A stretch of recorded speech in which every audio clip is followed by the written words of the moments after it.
আসসালামু আলাইকুম এভরিওয়ান, আশা করি সকলে ভালো আছেন। বাংলাদেশ বিদ্যুৎ উন্নয়ন বোর্ডে চাকরির একটি নোটিশ প্রকাশিত হয়েছে। এ সংক্রান্ত সকল বিষয় আপনাদের সাথে বিস্তারিত আলোচনা করব। কোন পদে কতজন নিয়োগ দেওয়া হবে, শিক্ষাগত যোগ্যতা কী কী লাগবে, কীভাবে আবেদন করবেন, সমস্ত বিষয় A to Z বিস্তারিত আপনাদের সাথে আলোচনা করব।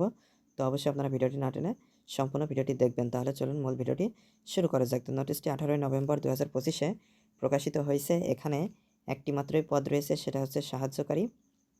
তো এখানে মোট 1596 জন নিয়োগ দেওয়া হবে। শিক্ষাগত যোগ্যতা এসএসসি সমমান সরকার অনুমোদিত কারিগরি ইনস্টিটিউট হতে এসএসসি সমানের কারিগরি ট্রেড কোর্স পাস হলে আপনারা এখানে আবেদন করতে পারছেন। কোনো পরীক্ষাতে দ্বিতীয় বিভাগ শ্রেণীর সমানের জিপিএ সিজিপিএর নিম্নে 9 অর্থাৎ তৃতীয় বিভাগ থাকলে আপনারা এখানে আবেদন করতে পারবেন না। তো দ্বিতীয় বিভাগের সর্বনিম্ন মান বন্টন হচ্ছে 2 পয়েন্ট থেকে 3 পয়েন্টের কম। এটা হচ্ছে গিয়ে দ্বিতীয় বিভাগ। এটা হচ্ছে গিয়ে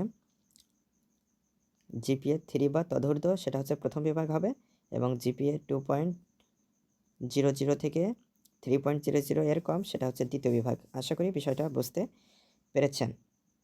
তো এরপরে এখানে কিছু শর্তাবলী উল্লেখ করা রয়েছে, এগুলো অবশ্যই আপনাদেরকে বিস্তারিত জানতে হবে। এর মধ্যে থেকে গুরুত্বপূর্ণ যে বিষয়গুলো রয়েছে সেগুলো আপনাদের সাথে আমি আলোচনা করব। তো প্রথমেই রয়েছে বাংলাদেশ বিদ্যুৎ উন্নয়ন বোর্ডে নিয়োগের পর 2 বছর সময়ের মধ্যে তারা নির্ধারিত প্রশিক্ষণ অন্যান্য কর্মসূচিতে অংশগ্রহণ করবেন।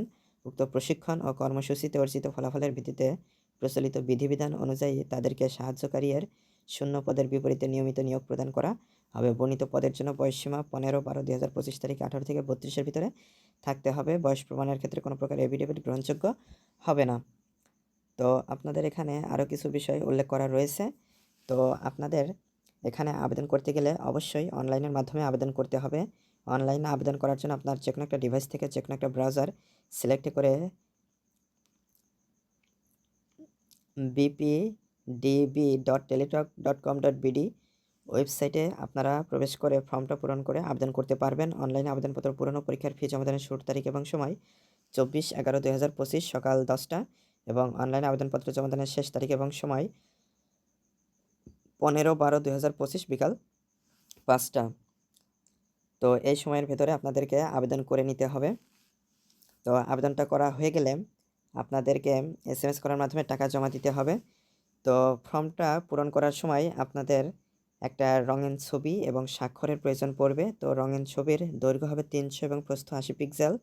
এটা হচ্ছে স্বাক্ষর, দৈর্ঘ্য 300 এবং প্রস্থ 80 পিক্সেল, এবং রঙিন ছবির দৈর্ঘ্য 300 এবং প্রস্থ 300 পিক্সেল। এগুলো স্ক্যান করে নির্ধারিত স্থানে আপলোড করতে হবে। ছবির সাইজ সর্বোচ্চ 100 কিলোবাইট এবং স্বাক্ষরের সাইজ সর্বোচ্চ 60 কিলোবাইট হতে হবে। তো এগুলো খুব সহজে কিন্তু মোবাইলের মাধ্যমে তৈরি করে নেওয়া যায়। যাদের তৈরি করা নেই বা নিজেরাই তৈরি করতে চাচ্ছেন তারা অবশ্যই মোবাইলের মাধ্যমে তৈরি করে নেবেন। তো আপনারা যদি না পারেন কীভাবে তৈরি করা যায় সেটা নিয়ে অলরেডি আমার চ্যানেলে ভিডিও রয়েছে, সেগুলো আপনারা চ্যানেলটি ভিজিট করে দেখে নিতে পারেন। তো আমি এরপরে কিভাবে টাকা জমা দিবেন সেটা আলোচনা করব। তো টাকা জমা দেওয়ার ক্ষেত্রে আপনাদের টেলিটক সিম প্রয়োজন পড়বে এবং SMS করার মাধ্যমে টাকা জমা দিতে হবে। তো প্রথম SMSটা করার জন্য BPDB স্পেস ইউজার আইডি লিখে 16222 নম্বরে সেন্ড করতে হবে। তো প্রথম SMSটা করার পরে দ্বিতীয় SMS করতে হবে। দ্বিতীয় SMSটা করার জন্য ফোনের মেসেজ অপশনে গিয়ে আবার BPDB সবগুলো বড় হাতের অক্ষর স্পেস দিয়ে ইয়েস লিখবেন, স্পেস দিয়ে পিন নাম্বার দিয়ে 16222 নম্বরে সেন্ড করে দেবেন। এরপরে রিপ্লাই হিসেবে আসবে congratulations applicants name payment completed successfully. তো এরকম একটা রিপ্লাই চলে আসলে আপনাদের আবেদনটা সম্পূর্ণ বলে গণ্য হবে। আপনারা যদি ফর্মটা পূরণ করে SMS করে টাকা জমাতে না দেন তাহলে আপনাদের আবেদনটা সম্পূর্ণ বাতিল বলে গণ্য হবে। তো আশা করি মূল বিষয়টা বুঝতে পেরেছেন। তো আপনারা ফর্মটা পূরণ করে অবশ্যই SMS করার মাধ্যমে টাকা জমা দিয়ে দেবেন। তো টাকা জমা দেওয়ার এক্ষেত্রে অবশ্যই আপনাদের টেলিটক প্রিপেড সিম ব্যবহার করতে হবে। আর ফর্ম পূরণ করার সময়ও একটা নাম্বার আপনাদেরকে দিতে বলে, বাট ওইখানে এমন একটা নাম্বার ইউজ করবেন যেটা সবসময় সচল থাকে। সেটা যে কোনো নাম্বারই হতে পারে, দিতে পারেন, তবে একটা সচল নাম্বার দিবেন।